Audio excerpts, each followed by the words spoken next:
the discussions here today, that your presence will be with us, and that everything we do and say will be to the honor of your name and the benefit of our country. Amen. Thank you very much. Madam Clerk, you want to guide us as to what's on our agenda for today?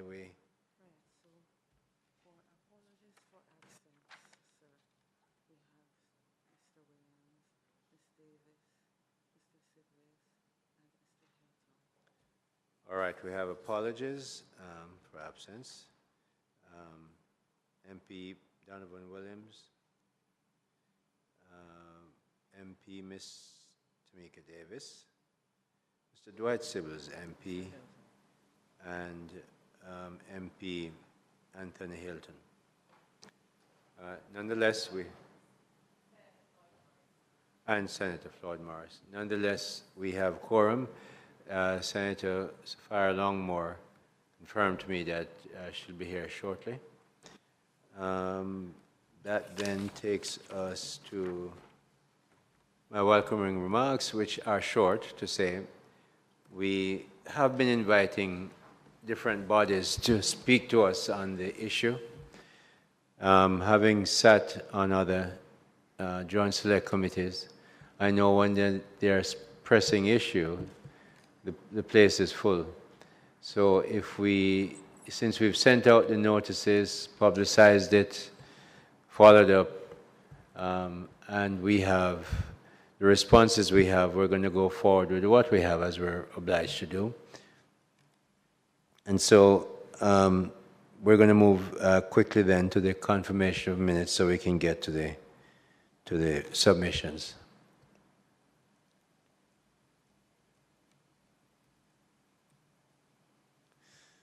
Minutes are taken as read, and I'm going to ask for a mover of the acceptance of the minutes. Thank you, member, and I'm going to ask for a seconder. Yeah, second. You can second. So we have MP as the lead.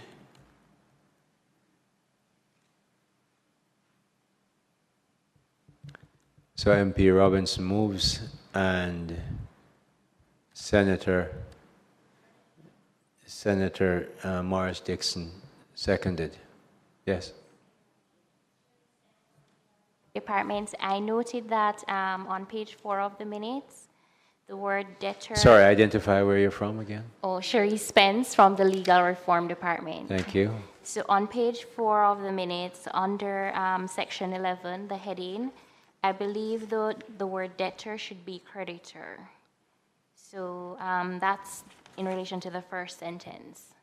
So okay, so with that amendment, I'll accept MP Julian Robinson's motion to accept the minutes, and as I said, seconded by Senator Dr. Morris Dixon. From the clerk is asking you just to repeat the amendment so she can get it for the minutes.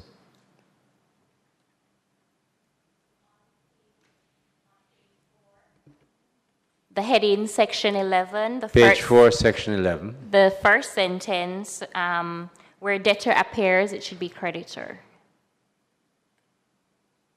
Should be, say the word again for me. Creditor. Creditor. Creditor. Yes. Okay.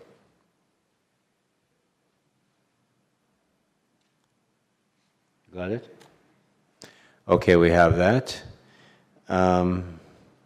So the minutes are confirmed, and the matters arising from the minutes.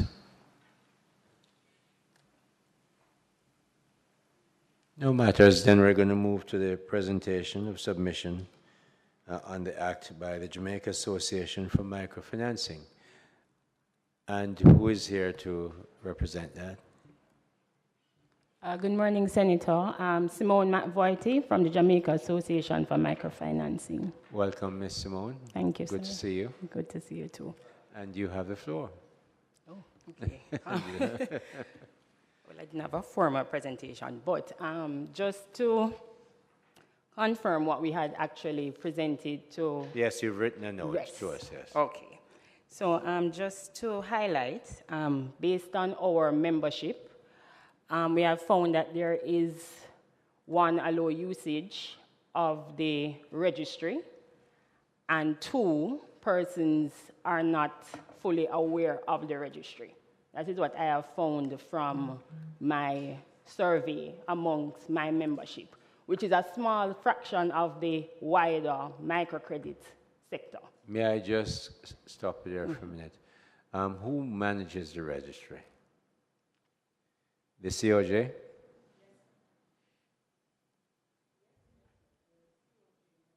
Registry. Okay, so you will be taking notes as to what has been said. Yes, Minister. Thank you very much, Ms. Leo. Could I just ask a question? What is the membership of the association? So my current membership is 22, but the microsector, as you know, MP is about 200 or more in the sector. So you know that we have a small fraction of what is actually happening on the ground.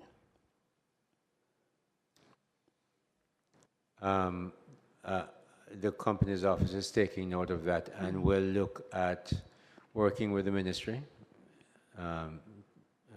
Mr. Sutherland Reed, to make sure that we get much more information out, educate people as that exists. As we go to the road show, for instance, make sure the PS has it on the agenda so we can talk about it and get people to be aware that it is, how they get on, how it can be used, what's the benefit to them in the road show that's coming up on the 26th of this month. Yes, Senator Fraser-Bint. If I may ask the company's office, notwithstanding the small membership of JFIM, I wondered if you could just share with us what, if any, are the steps that would have been taken over time to inform persons of the SIPO.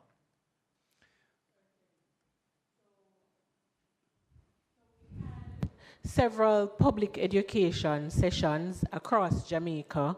We had partnered with private sector, public sector entities. We had also information being disseminated, being put out on traditional media, social media.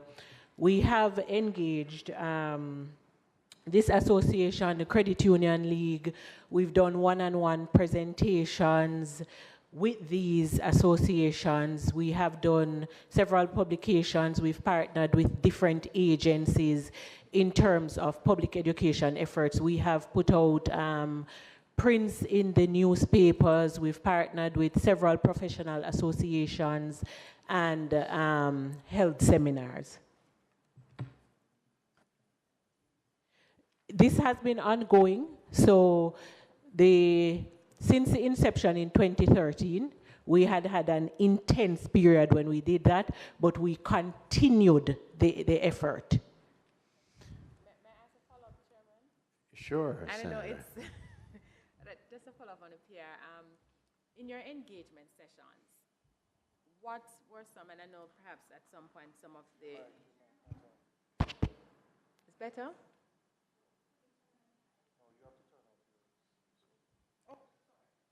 Is it any better? Thank you. Right. Not to say that we're going to be hearing from some of these entities, but in your engagement with them, what were some of the issues that they shared with you why there wasn't a greater take-up or why people were reluctant to utilize the provisions? So for the persons who were not using the registry, so there are some persons, for example, the hire purchasers, they indicated that because of the number of notices that they have to file, they would want a lower registration fee for their sector. So it had been represented to us that they had done in-house consultation and decided to, regarding the level of risk, they had actually made a decision that they would not register notices. as you know, it's not a compulsory regime, it's merely to protect persons' interest. So that was one feedback. The feedback, as is also indicated in this notice, there are some persons who the take-up was not great because the financial products available needed diversification. There are issues regarding the lack of the secondary market, which is also set out here. So persons had indicated that there were some persons who indicated that based on the rules preferred by the Bank of Jamaica, they had not moved forth to diversify their financial products. However, the representative at the time from the BOJ had indicated that they are able to do so and that there are no rules that prohibit them from doing so. So the major thing seemed to have been the lack of the secondary market, though. Ms. Leon, 1 second. Senator Longmore before you, member. But before Senator Longmore, tell me this, what's the fee that you charge? For the registration notices. How much? $1,000. All right. And how many notices? Why do we charge a fee? All right, so Minister, this registry, we do have to pay in terms of upgrading the software. So we, in terms of staffing as well, so we are responsive to the customers. So each time. All right, stop there. You're in the Ministry of Industry, Investment and Commerce. You're in the Business Ministry. Approach the PS. I don't see why we're going to encourage micro people who are not 20 million to pay any fee. So there should be absolutely no fee. There must be a pace in the ministry that we can find to cover your expense. Talk to the PS for a period of time at least. When we want people to engage in this, there should be no fee. It is no, I'm pretty sure, speaking from the Parliament, I had no such authority, so we'll find the authority. Okay. Excuse me. Minister. We'll find the authority. I like her caveat. So if we may. Yeah, let Ms. Leon first, and then our legal counsel. If we may, though, Minister, we'd like to point out that it is the financial institutions who actually pay the $1,000. So by and large, of the users of the registry, it's only one industry that has complained regarding the registration fees. And the registration fees in Jamaica, they are way less than other jurisdictions. Just a minute. So you're saying the financial institutions pay except for one group. Which is that group? The higher purchasers. The higher purchasers, which pay already a high interest. All right, go find a solution. If I don't see why we're going to encourage people and worry about $1,000 fee. So you're going to find a solution, which is what I want. You and the PS and the people, technical people in my ministry, find a solution. Let me have our legal counsel, and then I go back to the members. You're okay? The same point. All right, I'm going to recognize Senator Longmore. Thank you. Thank you, Chair. I like the way you're thinking. Let's find a way to make it happen. I want to thank you again. Thank you again for your introduction, and my apologies for being late. Again, I wanted to get, you mentioned 22 current members, which is really very small. Very, very small and very unfortunate, because what I'm trying to ascertain within that membership, one, if we could have a breakdown regarding the business background, who are the ones who are actually now taking advantage of registration, the age group, the gender, and also their readiness to technology, as we are, and I think the minister has effort and we are building out technology-enabled efficiency, I think that that is something that would be curious to see how we can build it out in this space. The two ministers, one before you. And Yes. Yes, I'm just going through my list here in terms of my curiosity with what is the profile that we're seeing. I have particular interest, of course, with respect to the female enrollment in programs like this, especially single mothers and single mother households. The youth, is there any specific campaign we want to try and promote entrepreneurship amongst our young people and getting them into this type of, not big money business as yet, but this is what leads to such. So basically, how are we pulling them in? You mentioned the many platforms that you have had campaigns on. I didn't hear anything about social media. You did mention social media, okay. Social media, we do that a lot. We've increased our engagement. So for example, in the month of October, we did some targeted education on social media. So we saw, for example, in the space of 14 days, where we went from 1,600 hits to over 65,000 hits. Fantastic. Yes. There you go. So you see, this is why I asked about the technology use also within the microfinancing space to build out business, because that is the way that the generally we're moving. Another area of interest and curiosity is within that breakdown of the businesses that are actually a part of the membership, what is the effort, as usual, within the farming community and the agricultural spaces? There's tremendous potential there, but there's also, that is where a significant gap exists between the needs of the persons in that industry and awareness as to what advantages there might be and benefits there might be to a program such as this. So whenever I would hope that we have specific campaigns targeting that sector, our females, our youth, and particularly, I don't know what the specific advantages are of registration, but I think that that also needs to be out there a bit more. Thank you. Thank you, Senator Longmore. Member Robinson, please. In the Parliament, green means that you're to stop. You're on. Red You means that have. you're You to have. You have the floor, member. You don't want me to switch back to green, do you? Go ahead, please. My question is directed to the JAMPIN. Since the passage of the Microcredit Act, has there been any consolidation in the numbers of players within the industry, given the new requirements that have come in place as a result of the Act? Whether that be mergers or players dropping out.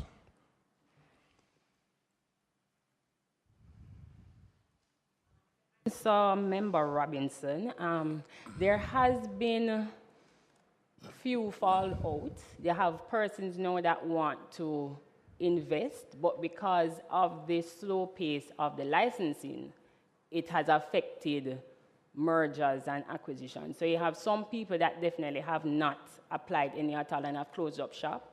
And you have some now that want to merge, but because of the licensing regime that is happening, the slow pace of that, it's kind of affecting that right now.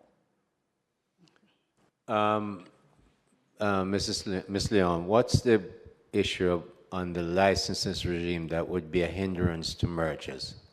So, Minister, based on our efforts with the FATF matter, we engage with the BOJ, who are in charge of that. And when they have come for the microcredit licensing, when they have come to meetings to register and so on, they have reported a quick turnaround time.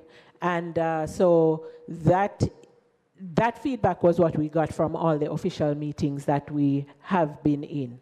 So they do not have any backlog in terms of processing, and the timelines that they were processing in, those were considered acceptable according to what was expected in the industry. Then part of the education must be that, look, if you do want to merge, it's not difficult. Here are the steps. This is what you do.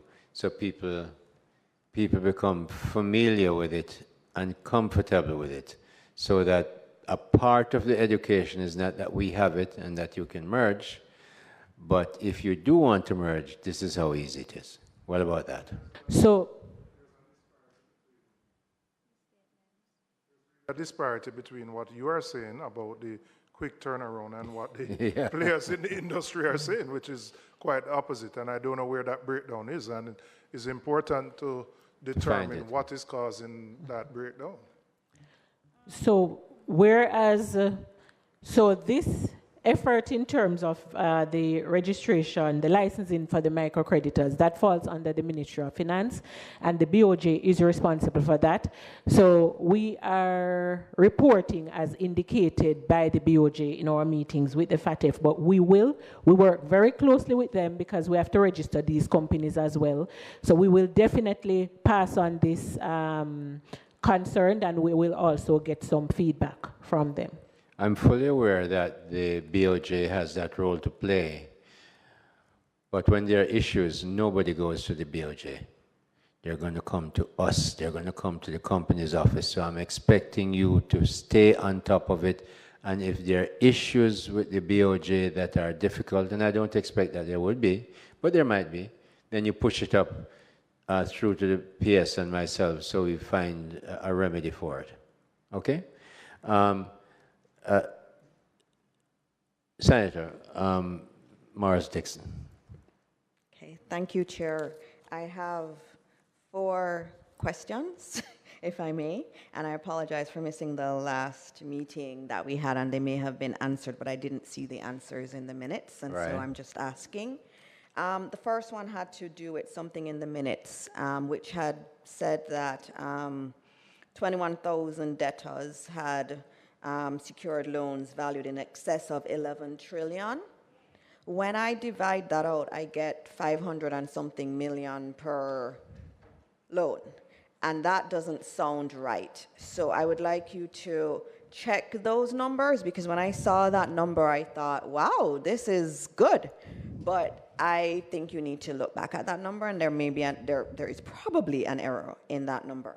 All right, so just to comment, so we did double check, but note that these are the notices. Please recall that these notices would include the notices that came forward. So loans, pre-existing notices. So prior to the passage of the act, for persons who had existing loans, these were migrated onto the registry. So it would have included those. That clarification wasn't given, because remember, I pressed on 11 trillion, because the number, and then now that would tend to explain, because now we don't know how much is carried forward. But 11 trillion is still a big number, and you stand by the 11 trillion. Well, we did double check the figures. We asked the developer as well to run the numbers. We got the same numbers, but as indicated, so it would have included all those persons who had gotten loans under the Companies Act, and these were brought across. Decades before. Decades before. So, Chair, through you, I have a question then. So that means that 21,144 number is incorrect? Because one of them has to be incorrect. The 21,000 represents all accounts? All of the individuals in the registry. So if you brought forward people, then you would have had them, I would assume, counted in the numbers. I think you really do need to look back. I'll give you time to look back at it with the developers and run whatever script they're running again. But there's something that just doesn't seem right. All right, so we will investigate, we'll revisit. Okay, thank you. And in a kind of a follow-up to that, When you had spoken in the last meeting, as per the minutes, to the key sectors where you saw registration happening, you had said consumers, commercial sector, mining sector, the agricultural sector, and the government of Jamaica. I know a lot of the reason for this particular piece of legislation was to enable, especially small businesses, to get access to loans. And you mentioned hire purchase, and I would assume that for hire purchase purposes, those would be more for consumer-related products. How many of these registrations that we see in our registry actually relate to business purposes? Of that 21,144, I would like to know, Chair, how much of it was for business? Because if we're trying to ascertain the effectiveness of this, and if one of the objectives of this legislation was to facilitate smaller businesses to have access to credit, then I would want to know what percentage of this was actually loans for productive purposes. So that was my second one, and if you don't have an answer, that's okay, but I would like one at some point. My third... I'd like a little bit of clarification, Ms. Leon, if you just hear this.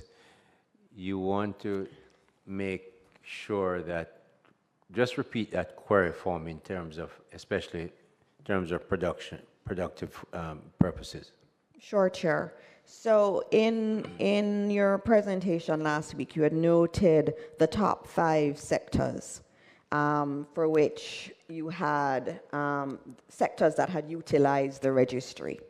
You also, in speaking this morning, had spoken about some of the hire purchase entities not wanting to be a part of it, and I see here that consumers were identified as one particular sector. So my question is, how much of the items in the registry relate to loans for productive purposes and not for consumer purchases? That's the distinction you want. Okay. Thank you. Go ahead. That's it? I thought so. All right, so I'll do some further drill down in the figure, but just to let you know though, I think as I had indicated last time, some of the persons who may be listed in terms of consumer loans, they actually operate businesses, but they are not formal. So the loans would not be identified as business loans, they are identified as consumer loans. There were some features on the website as well that were not there initially, but I will, as much as I possibly can, get that data for you.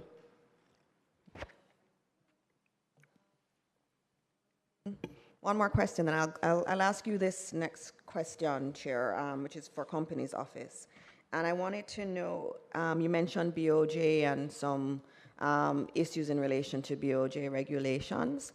I wanted to know what are the regulations in relation to the treatment of any of these types of collateral, how it's treated in terms of capital that you need to keep as a business. Do you know what the rules are from the BOJ? Do you have to hold more capital if you take loans that are secured by these movable types of property?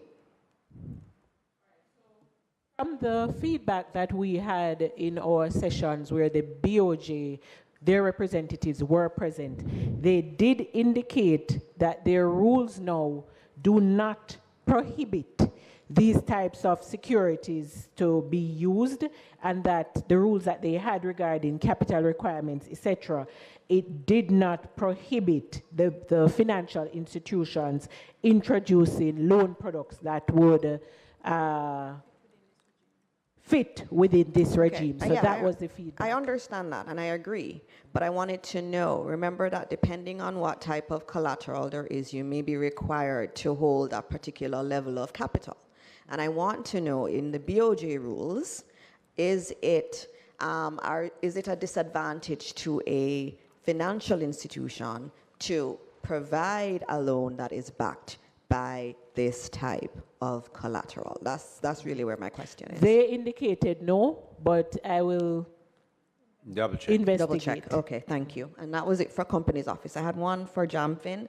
As you go through your presentation, I just wanted to have a better view of who you're representing and which voice you're presenting to us. So I would like to know a bit more about the 22 members, what sector they are in. Is it your regular microcredit payday loan type or not? Because then, I kind of get a feel of whose voice you're representing. Thank you, Chair.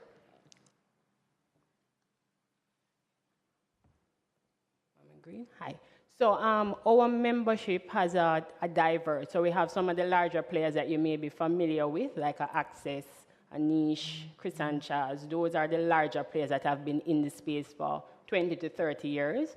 And then you may have some smaller players in the market that just came in or has been in the market for a few years and just kind of expanding. So there's a diversity of loans. So you may have your same payday loans.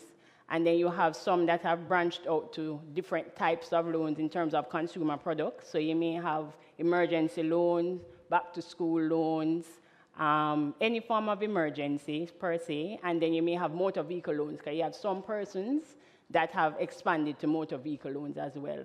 As what has been indicated by the Companies Office as well, you may have persons that are formal in the sector that has a 9-to-5, but may have a business on the side. So when they do get loans, as was indicated by Companies Office, it is not registered as a business loan, but it's more of a consumer product loan. And then they use that money now into that informal business. Some may stay informal, and some may expand to be formal. So that's just a mixture. Ms. Simone, clearly your first point encouraged a lot of discussion. So now you can continue.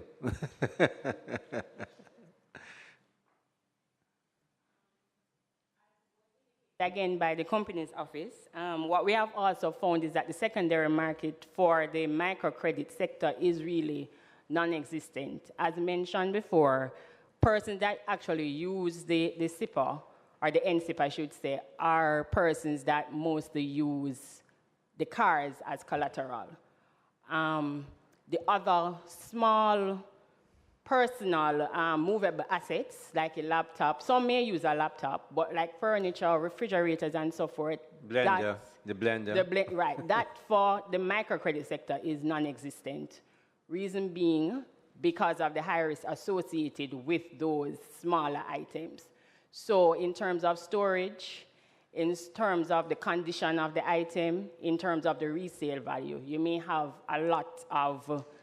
there's a lot of issue and a lot of risk for them related to those movable assets. So a lot of persons, before when we just had the microcredit sector coming into the market, you had persons that used those smaller assets as collateral.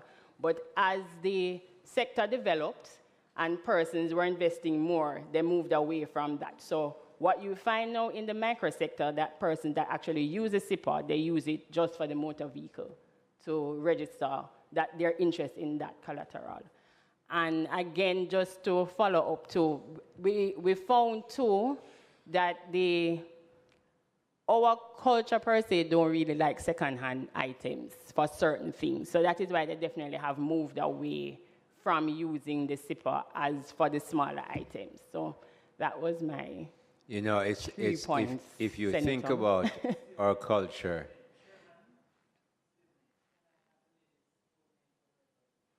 Simone, can you just repeat your full name and your association for the record? So it's Simone McVoity. So it's MCVOI, 2 T's and an E, and it's Jamaica Association for Microfinancing, JAMFIN, as the abbreviation.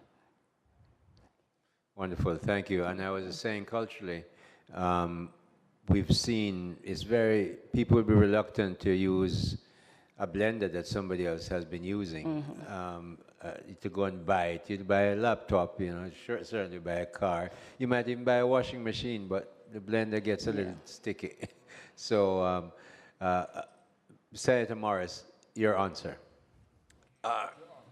Thank you, Chair. For Ms.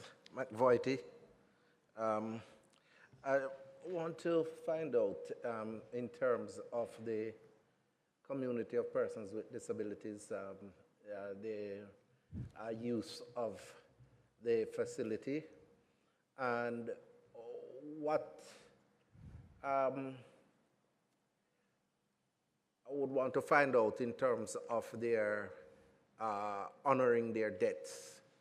How do they fare in comparison to others in this space? Because I think that would be very instructive in terms of how we move forward with the members of that particular community and this piece of legislation. And then, Minister, for you, I don't know, have we completed in terms of individuals or institutions making submissions to the committee for the review of this bill? Because I have engaged the University of the West Indies. No, before you came, Senator Morris, I said that we send out the invitation to various bodies, and we even call them. And those who clearly want to come, they do come. We haven't had a request, I don't think, Ms. Goin, from the university, but certainly we'll be happy to entertain that if you send it in to the clerk for this meeting, Ms. Goin. Okay. Ms. Tracy Cohen. Well, I'm going to follow up because I've had a discussion with the campus registrar for Mona and the dean of the Faculty of Social Sciences, and I know that there's an interest, so I'll advance. Sure, we'd be pleased to hear from them. Yeah. I'm going to hear Ms. Leon next, then Senator Fraser-Binns, and then Senator Longmore. And Ms. McVoity's response. Okay. Thank you. If you turn off your mic, sir, thank you. Okay. Good. Go ahead, Simone. Member Floyd Morris. Well, let me be honest. Our sector hasn't broken down or haven't targeted certain members of the society. So the disability, the persons in that sector haven't been targeted. So that is something that me as the rep as the association may have to do, to tell them to try to be more targeted, especially as Senator Longmore had also asked about women and age group and all of that. So I think as we go forward, that is something that I may have to put to them, to tell them to try to be a little bit more targeted in their approach in terms of the products that they put out into the market. So it is something that I have to work on from the association point. In fact, what I'd like you to work on as well, Simone, if you will, yes, I hear the discussion for women, youth, single mothers, use of social media. What I would tend to recommend, knowing how Jamaicans operating at that level of our society, the younger ones, of course, are on social media. Everybody is on social media. But radio, more than the normal traditional press, seems to be very effective. They listen, and of course, short videos. I just got a note from somebody saying, in the countryside, all they want to see now is a short video.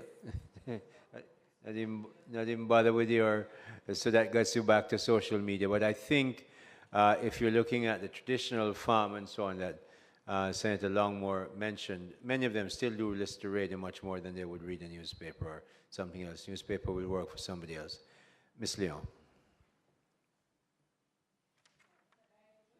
To clarify in regard to the use of the furniture, so according to the data which has been pulled from the NCIP registry, we have 24,784 notices regarding furniture, and our top 5 form of collateral used includes the furniture. So for us, so I understand that it is 22 members that would have this group represents, but the use of furniture as an asset class, it's actually quite prolific on It's the very high. It's registry. very high. Furniture makes sense. Yes. It's Senator Fraser Binns.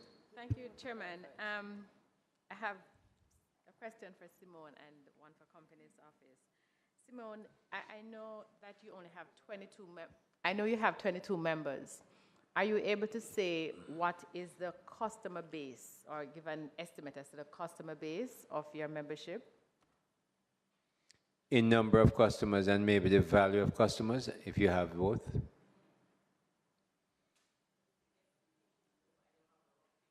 Right.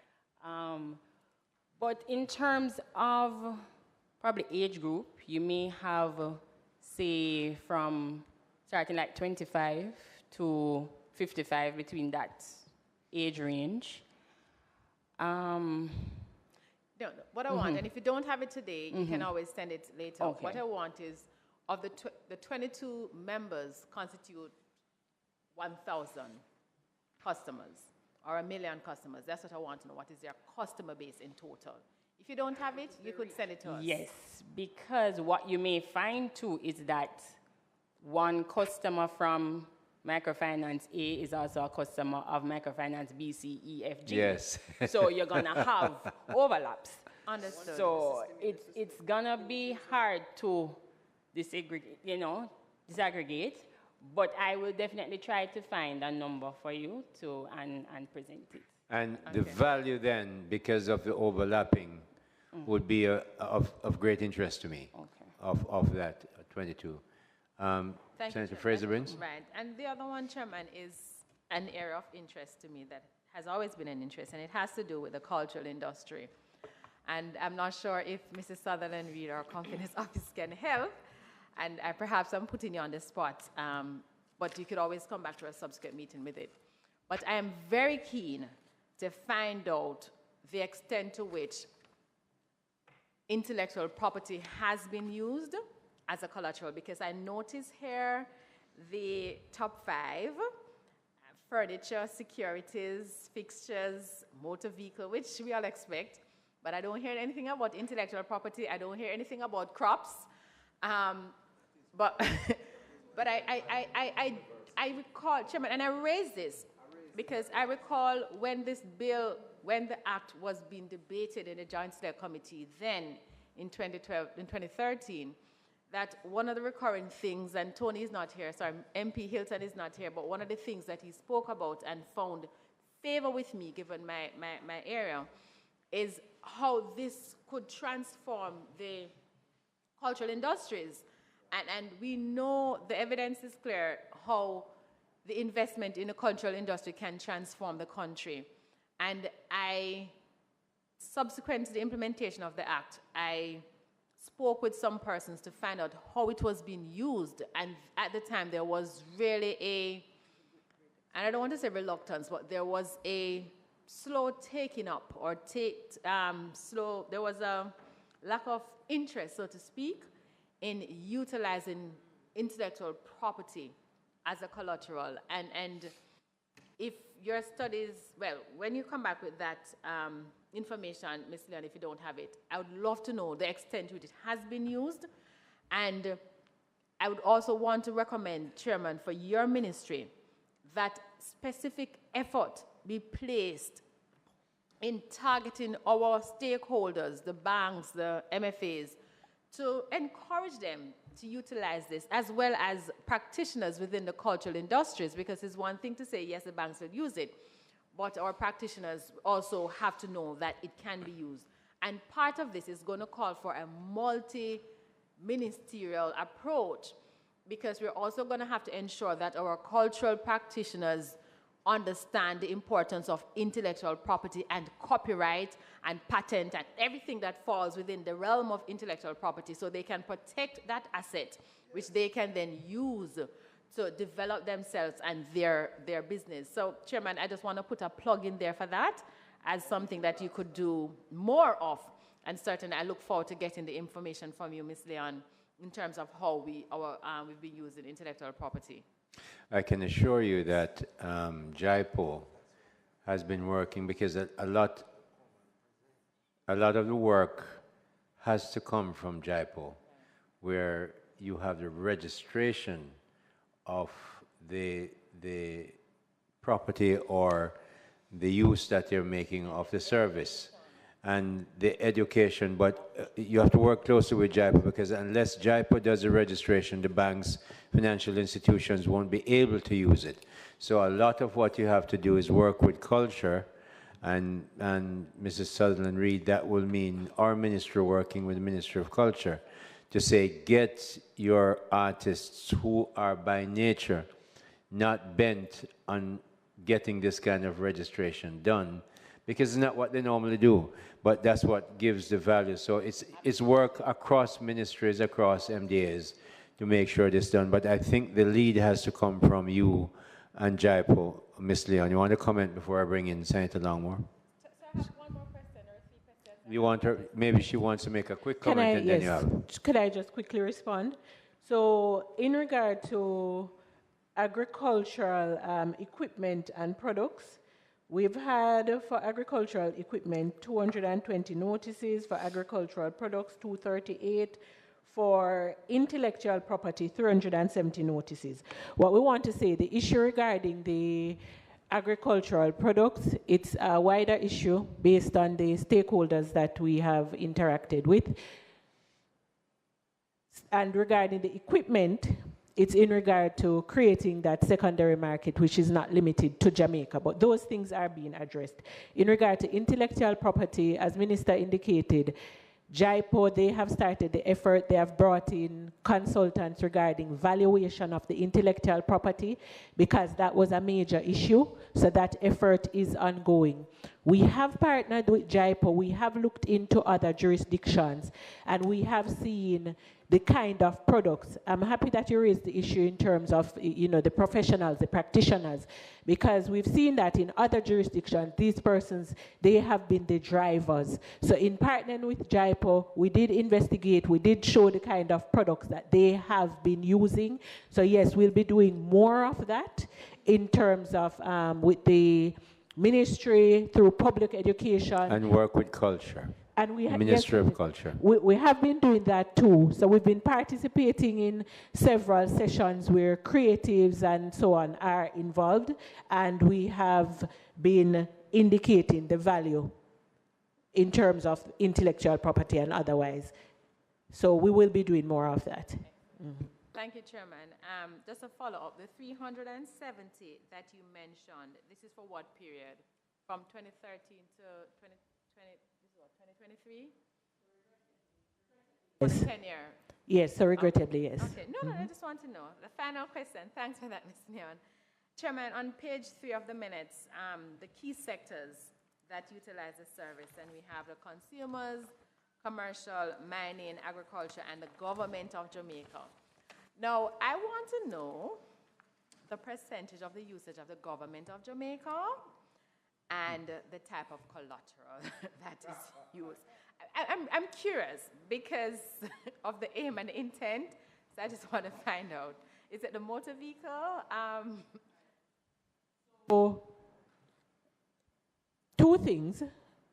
In regards to the loans that are granted by the government of Jamaica to civil servants, etc., utilized for that purpose. But apart from that, there would be notices from like the trustees, so the government trustees, etc. But most of it would be in regard to those motor vehicle loans. But I will get further and better particulars for you.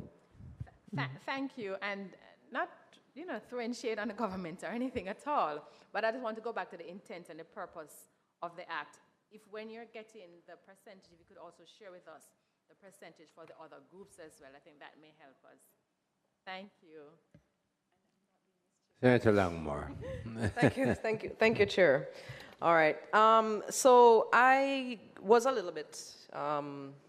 Firstly, I was very happy to sit on this joint select. One, because at the end of the day, I'm health oriented and money, takes cash to care. And one of the little things that I have in my mind is I've always recognized there's a particular right on Shorter, when you're going Shorter Road, there's a gentleman there for years. And sometimes in the evenings you see him with bags of ackee or bags of mangoes, whatever is seasonal. It's a man with dreadlocks and stuff. And I remember one time I was driving towards Grand Spin. And I usually stop and support him because he's always very, very well kept and stuff. And I saw him walking with a little girl, and he was carrying her to the kindergarten. There's a kindergarten right there and stuff. And the traffic was slow, so I rolled on my way to say, and he recognized it and said, "I'm gonna drop him carrying a little girl to school and stuff."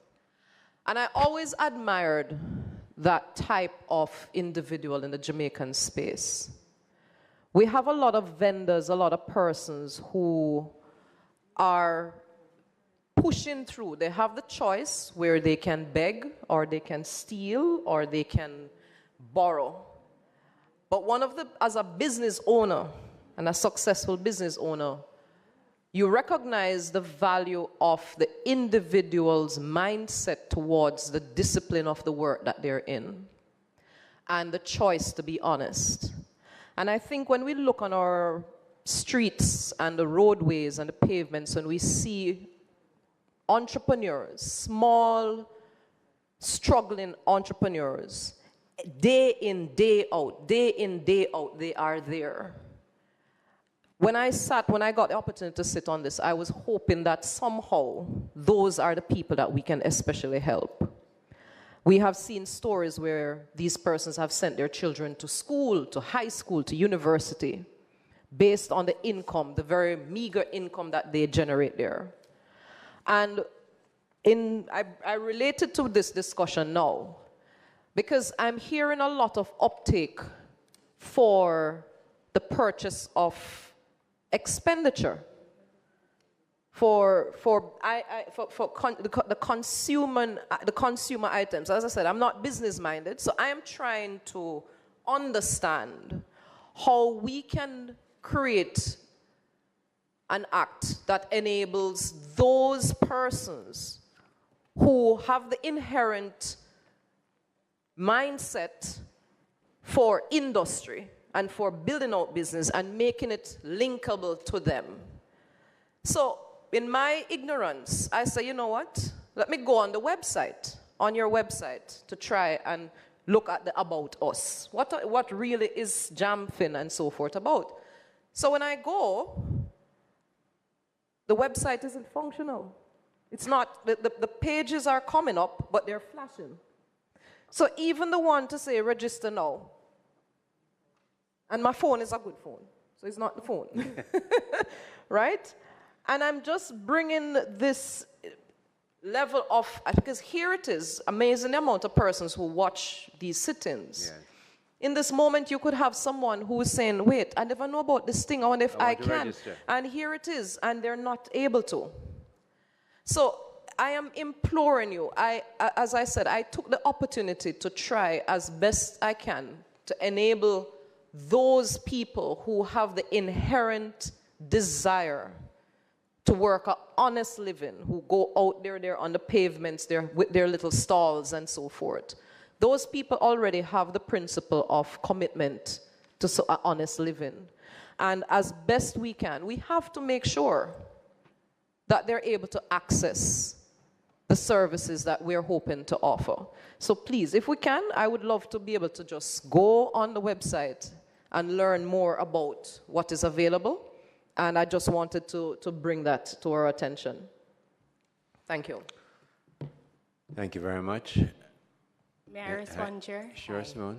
Well, I just went on it, Senator Longmore, so you can just turn it, yes, and see if something comes up, because I'm actually seeing. You see, yes. You see everything that you want to see. So there are articles, the members, I don't know what's happening, but I have press the members, or at least you should be able to see the members.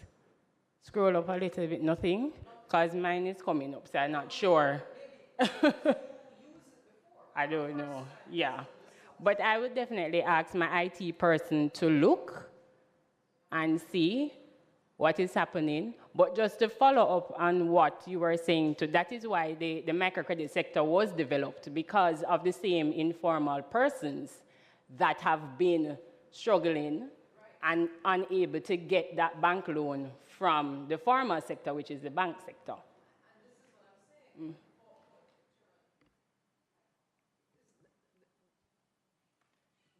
Therein lies my concern.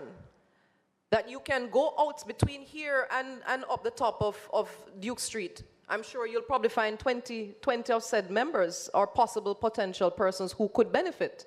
And yet you, at this point, only have 22 members. Jamaica No, 22 members. Those members, I think, are organizations. Organizations, Chris and Charles and that kind of. So Chris and Charles has thousands, tens of thousands of clients. Sorry, so can we get the real figure? Did we get that? The real, actual, individual numbers? Can we get that reflection? COJ could get that. Maybe she can get that as aggregates from Chris and Charles and whoever else is in your. We would need to have the names, but you could get the aggregate numbers and report to us later on. Yes, could you, please. Simone? Right. Yes, thank you. All right, thank you very much. Yes, ma'am, Senator. Thank you. Golden Campbell. Thank you, Mr. Chairman. Is Miss McVoity? Did I pronounce that correctly? Okay. Voity. She takes all renditions. No, I want to be respectful. Can I just ask you, JAMFIN as an association for microfinance companies, how are you funded? How do you fund your activities? Through the membership dues. And we also have a training arm as well, because our chairman, Dr. Blossom Amelia Nelson, is an educator, and she has found that the sector needed some best practice. So we actually have a training arm as well that does particular training for the sector and MSME sector as well. Okay, and by when you said training, you're training the institutions? Yes, and their employees. Okay, thank you. I realize, Mr. Chairman, you know, I'm privileged to sit on the board of the DBJ, and we grapple ourselves with how to bring in the medium, micro, and small businesses into bigger economic activity, and financing for expansion and even startup is a big issue. We have noted the resistance in the banking system to support them, partly, I think, because there is a lack of understanding as to how to collateralize them, a lack of understanding as to how to assess their businesses, particularly in the agricultural sector. Because what you are describing, what the technical team here has been describing, is collateral. Certainly, if we take cars out of motor vehicle consumption loans, right? I call those consumption loans if the cars are not for commercial purposes. Certainly, you can collateralize furniture and whatever these other items are, but they don't have a resale value, really. So the only value to the microfinance company is in seizure, which you're describing. There's an issue with them being able to do that. Where do they hold it? Where do they store it? And then they have the cost, if it can be sold, of discharging it, of destroying it. I don't know how we can get around that, but certainly I'm thinking in particular about the agricultural sector, rather as one of the influencers in that sector. how much consultation has been done through your association or any other that you may know of in terms of getting rather to understand the value of the NSIP, what's the role that it plays, what's the role of this act, and how to educate the members in that sector to be able to access loans for their farming equipment and so on. Has that level of public education been done? Is RADA aware? Oh, you did? Remember, in terms of agriculture, even the intellectual property, it's a hard feat because you have to really change your mindset. Well, I'm not talking about intellectual property now. I'm talking about things like tractor. You know, the equipment that farmers are using on their farms. A lot of the MCIs haven't really gone in that direction fully. Well, have we educated them? Is there a reach out to them? Yeah, more education may be needed because I know for the agriculture sector in itself, it's a high risk for them because a lot of them, it's their actual funds that they use as capital and use that back as loans. So it's going to take a lot of education and them to see the real value of that sector and how they can make the money honestly. I'm going to be honest. Can I just ask a follow-up question to that? Something like an insurance policy, a life insurance policy, where would that fall in this kind of registry? Is that a collateralizable instrument? I mean, if I as a farmer take out life insurance or some sort of insurance that has a payout value, can my lender access that as collateral for a loan?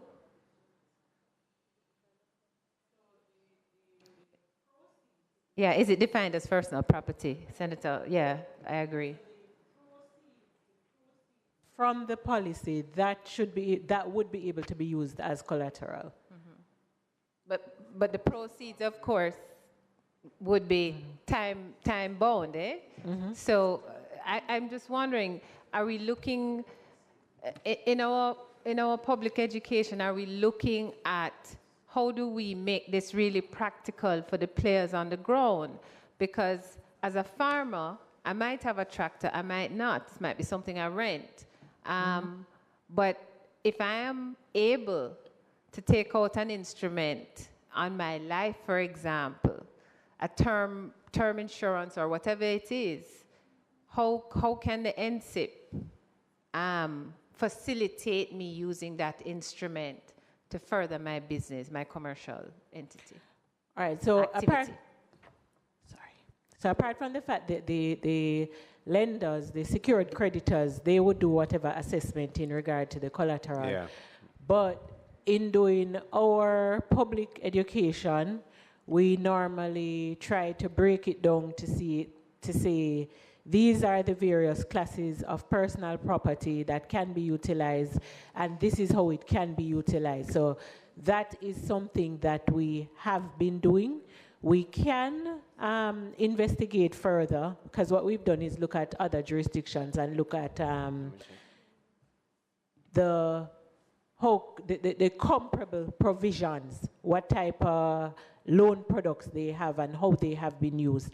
And when we have targeted public education sessions, we usually speak to those. So we can do some further breakdown as we go out in the market, so that we can practically say to persons, this type of product, this is how you can use it.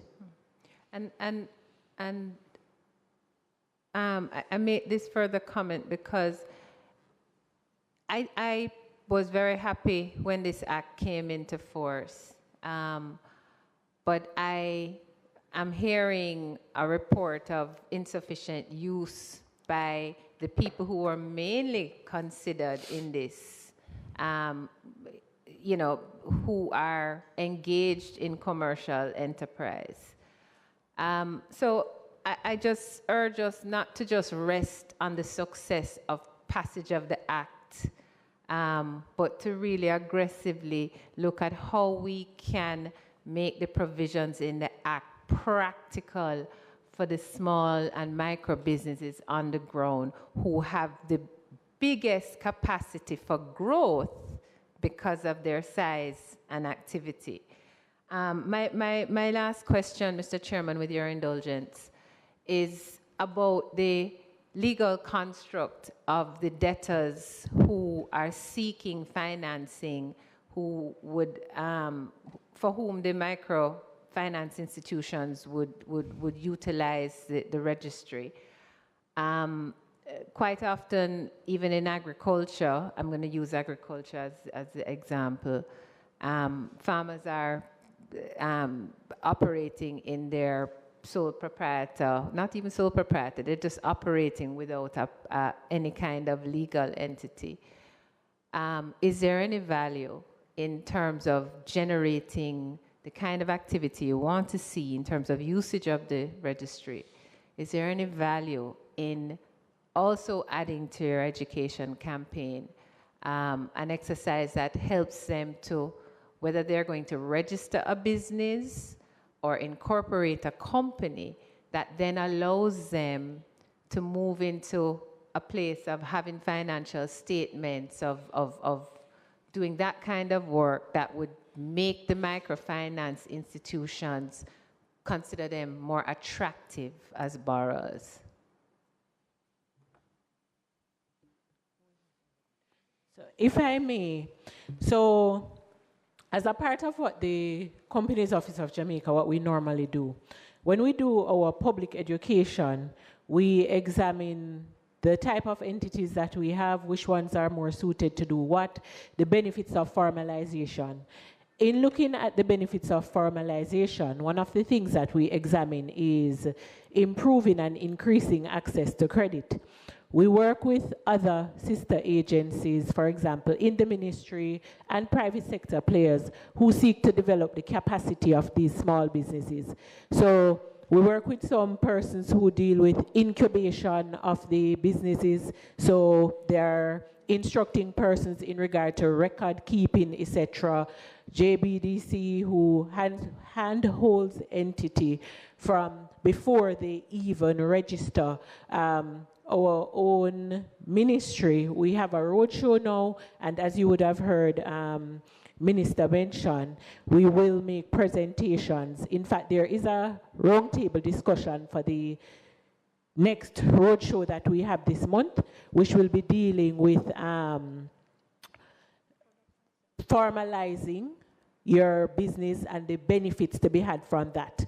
So we'll be looking at these things such as financing. Just want to comment as well on the earlier point that you had raised, something that is crucial. The security interest in personal property, this whole thing, it needs to be institutionalized as well. And this is something we've been trying to do. So a part of the problem, it's not only the type of collateral out there, but everybody must be comfortable. The legal fraternity must be comfortable with this jurisprudence, which we have sought in terms of to do the education. It is something that, for example, the universities, so, you know, the courses that we offer there, ensuring that this is also there, because even the instruments that come to the company's office, oftentimes we realize that the legal jurisprudence that existed in the past, they are still coming across in the documents. So we do from time to time have to call persons to say, well, you know, remember the law has been changed. So it's a multifaceted approach, and we are trying to engage various audiences. Yeah.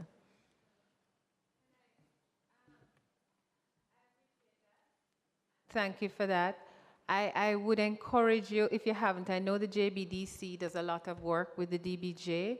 I really encourage you to have more direct conversation with them, because I know this is an area, certainly in terms of the micro and small entrepreneurs, that we are very concerned about at DBJ, and I would encourage you to have more fulsome discussions directly with DBJ, because we do have products that are geared at targeting them, and I think our efforts could benefit from your efforts and vice versa. So please do include them. I just want to ask you, you mentioned jurisprudence. Has this act, since its inception, been the subject of any court proceedings in relation to the provisions of the act that you know of?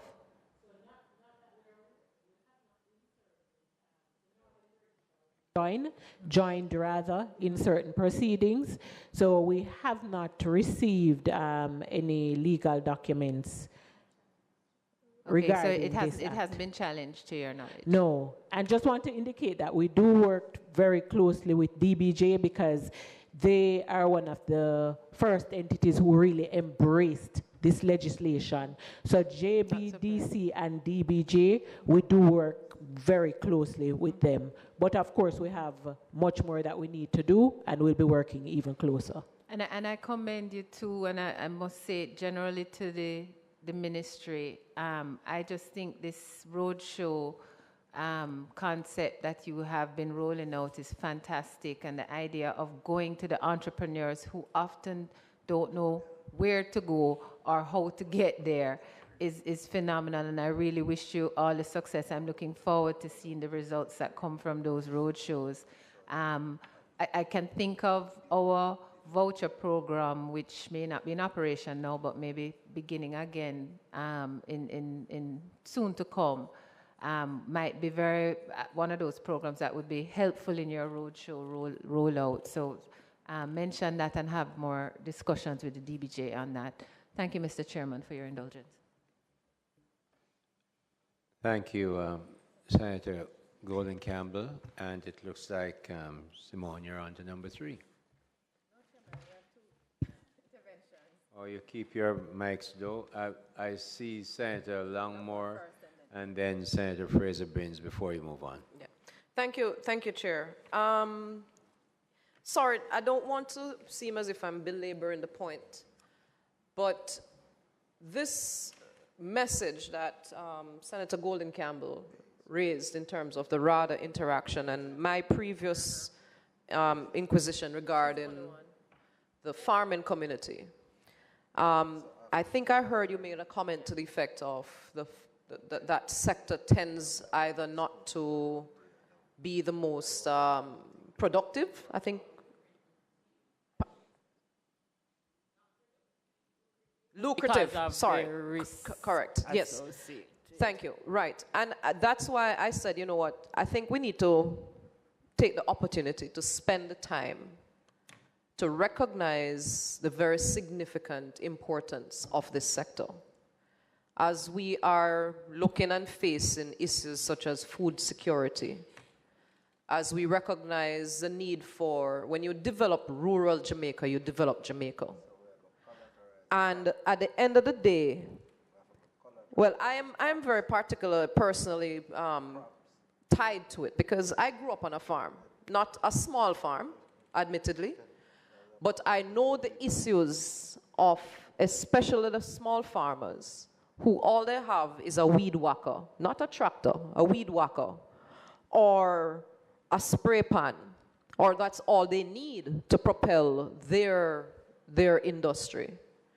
And we have to recognize that one of the main key elements of government is to seek to enhance and enable those who are most at risk and are vulnerable. And if we don't make the effort, the roadshow is a fantastic effort, I think, and I'm asking the minister, who I know is embedded in St. Elizabeth, where the farming community is strong, is to make great effort to target our farmers in this availability of microfinancing and enabling them as best as possible to become technology savvy. That is where the huge gap is. That is where there is great need for where they can propel their industry. A farmer in my mind who does a lot of watermelon in St. Elizabeth should be able to be tied into a system through our services where they can export watermelon juice or watermelon popsicles to somewhere in Europe eventually.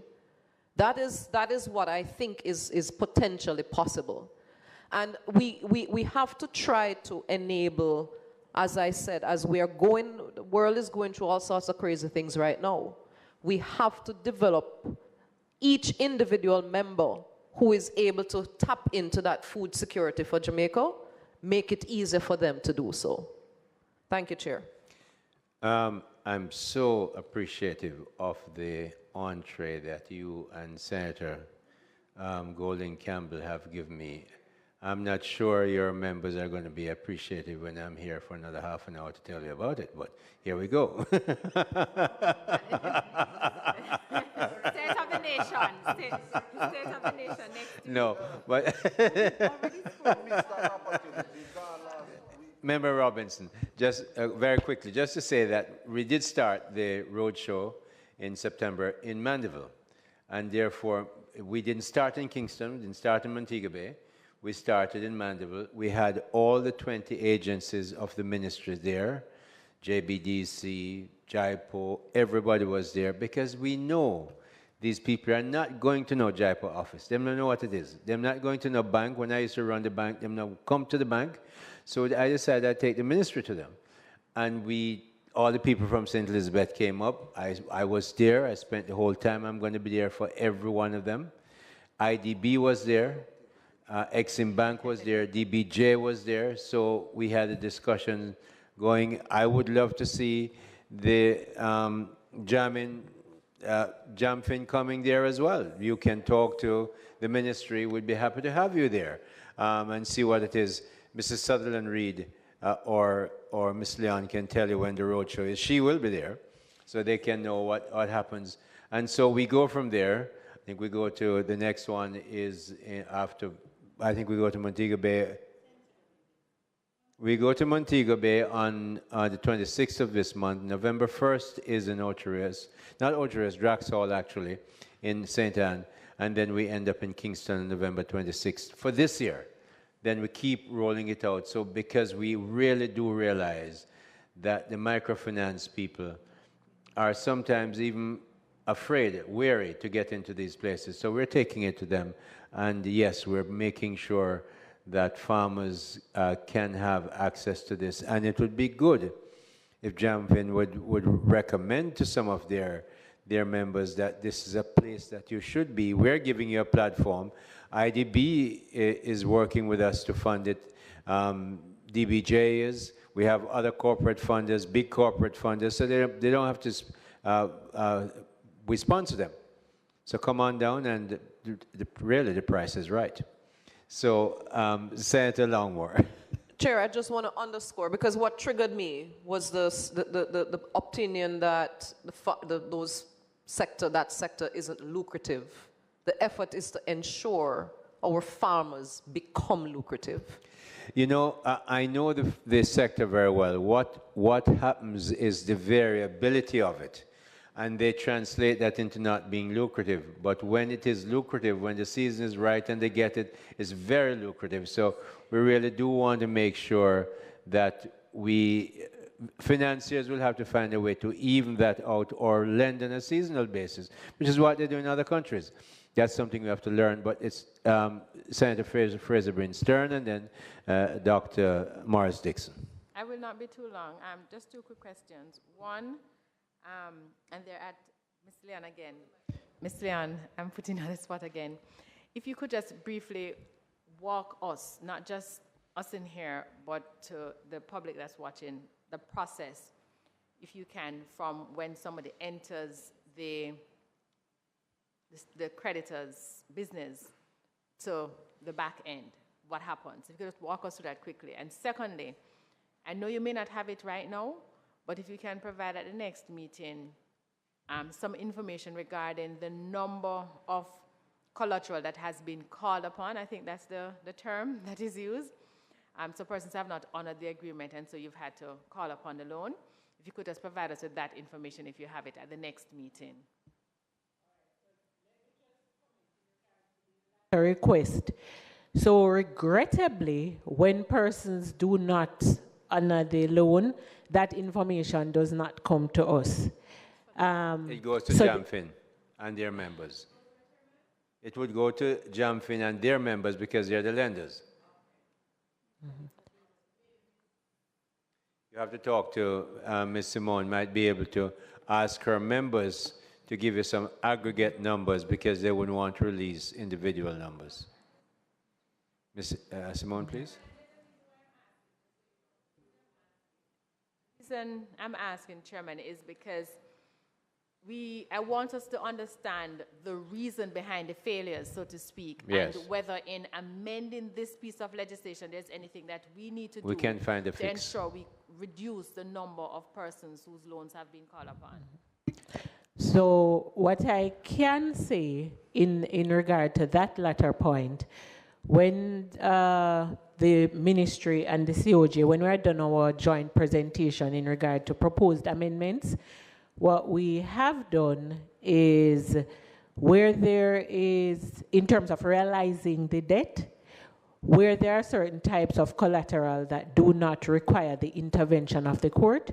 So one of the proposed amendments would be to have those be actioned outside of the court system, so not make it any more difficult than it needs to be. Right. So from that perspective, we did address that. So in terms of secured creditors, it would be easier for them to realize their debt where there has been default. A kind of mediation, yes. Yes, Minister. And we also included a provision to bring the legislation in conformity with international best practices in terms of, depending on where the assets, where the collateral is, what rules would be applicable, etc. Those are things that would help secured creditors.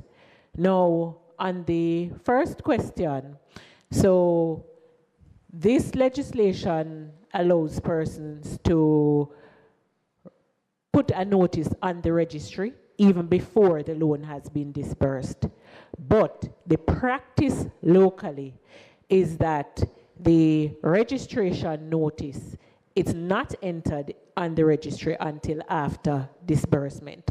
So what typically happens, the debtor would go into the financial institution, they negotiate the terms of the loan, they sign off on the document, they sign off on whatever documentation is required, and then the loan is dispersed, and then after that, the notice is put by the secured creditor on the NSIP registry, because that notice, it's aimed at advising other proposed secured creditors that, hey, this asset, there's a charge over it to this extent. So that's a synopsis of what the process generally looks like.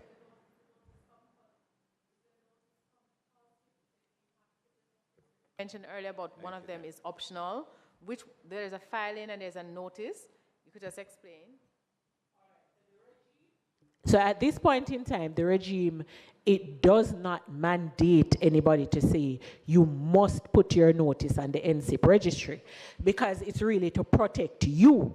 So we make it clear, secured creditors, everyone know, you put your notice on this registry, you get first priority. If you do not put your notice on this registry and there is default and somebody else went and they took a security interest in that property, that person ranks in priority to you and you are treated as an unsecured creditor. So that is how the system works.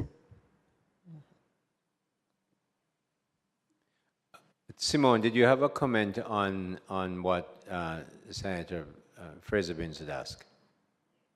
I wanted Senator to repeat the question for me so I can take a note of it.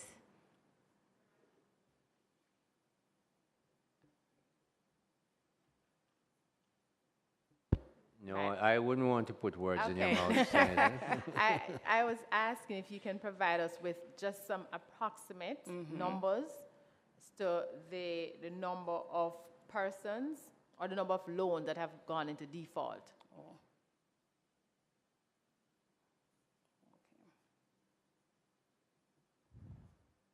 Okay. That is noted. Chair, if I may continue, or if you would prefer to have Senator speak before me. No, go ahead. Okay. Just to follow up, I kind of going back to what Senator Sophia Longmore had said. In terms of the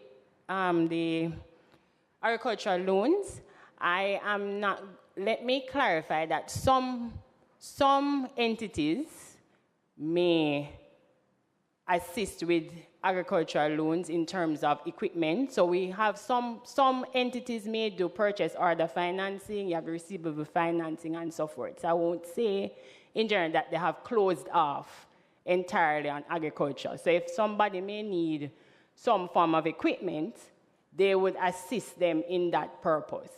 So I'm not going to say that it is something that they won't help. They will assess what is presented to them in terms of what they need it for, how long they may need it for, the sector and so forth. So I'm just going to clarify that. So there are different types of financing that some entities now have gone into to help small business persons as well. In terms of the hand-holding, I think Senator Member Gordon Campbell had mentioned about the informal sector. The MCIs have helped persons that are informal to be more formal. So in terms of that, say, that cartman that may sell fruits on that cart for a period of time, and over time, they may help them to put their financials in order. So some informal person may have their books that they write every day, daily, how much their sales are, how much they actually spend in capital and so forth. And over time, they handhold them to get them more formal. So the MCIs do help persons because some of those same clients that they have move over to the bank. So they have, in the sector, they have helped the informal to become formal as well.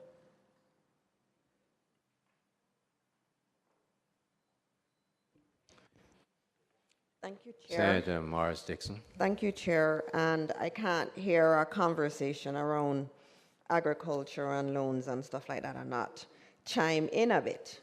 I used to be connected to the microfinance sector. And my experience with that sector is that those who take loans, especially small businesses, they repay their loans. They're very good customers. They're taking very small loans and they're trying to build their lives. And if we look at the non-performing loan numbers across the industry, it is not high. And so it is important, the point that's being made about especially our agricultural sector, that we need to focus on it. And what I found was that the entity I was associated with did a lot of agricultural loans to the micro industry and they paid their money. But it's not easy for you to underwrite it. And so when we're looking at this, sometimes I'm wondering if it's the act that needs to be changed or we need to look at the ecosystem. And I think where we're going in this committee is that the ecosystem is really what is important, because a lot of our microcredit institutions are interested in giving loans for personal use. The majority of them, the payday loans, those are not productive loans. And that's why it was important for me to get the data on what the registry, whatever is in the registry, how much of it is truly for productive purposes. Because I remember when this legislation was being looked at in the ministry, it was not about consumer purchases. It was about business loans. And the reality is, I don't know, based on the data here, the extent to which we've been able to achieve it. But I do know also that it is not solely about having the registry. It's about having individuals and companies that are okay with lending to the productive sectors and lending to them at decent interest rates and having faith in them. And so I think for JAMFIN, the issue is that the members really do not know how to underwrite these loans. It is much easier for them to go out and give a loan for parties or furniture or other things that are not productive in nature. And we have to talk about that. And so we have to enable these entities in order to develop the products. And you were saying that there were no real products that use these movable types of collateral. And it's important that we spend time with those entities. I love the roadshow, Minister, but I think as a part of the work, it's going to be getting these microfinance institutions to understand the value of giving loans for productive purposes, because that was really what the goal of this legislation was. Thank you. Simone, you sure you don't want to respond to that?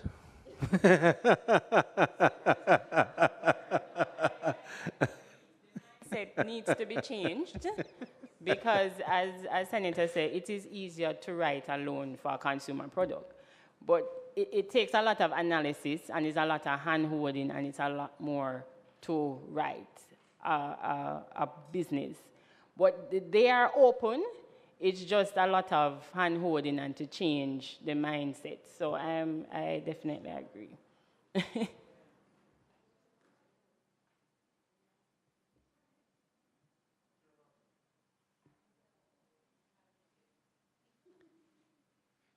Simone, are you ready to go to your final item? Chair, the final item is... The cultural congruent. Yeah, you don't want to make a comment? You're done. Yeah, I think we No, understand that point. But I just want to make sure that since you're here, you tell me that that is enough. Yeah, Any so. comments? Yes, member. Simon, are you the only representative association in the sector? Representing the sector, which is a little confusing at times, but there's actually two. That's JAMFA.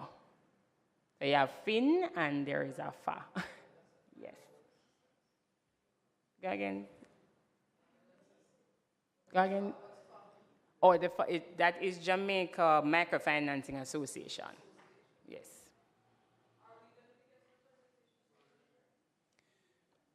We will get any presentation that any group chooses to submit. We have invited them, yes. I think we have. Go ahead. I was just going to ask her, do you have an idea of their representation in terms of numbers in the industry?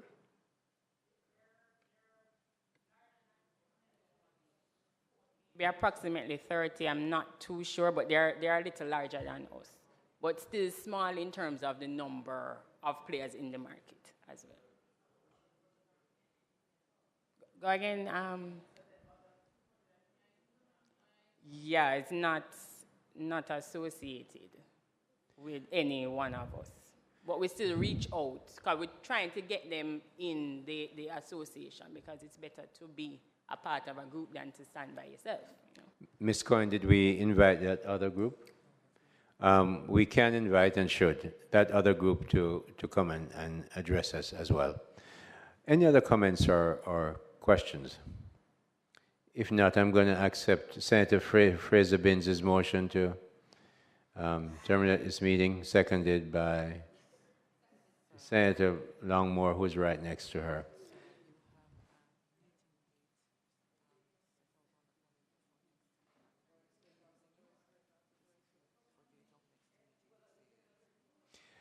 I'm being reminded by the clerk that as far as we both can recall, there is a date for a follow-up meeting next weekend. We're going to try and see if we can get the people who we want to be here for that. And if somebody would remind Senator Fraser Binns, Dr. Senator Morris, to get the university in if they have an interest, so we can have a fruitful meeting. Jaipur, no, I don't think Jaipur has been here yet. They're coming. They're coming. They're coming. You're on the schedule. Okay, so can we? The bankers are not interested. They have. Didn't you tell me that we invited them and they said they would not be coming? No, they would be coming today. They're deferred from today. Okay. Okay.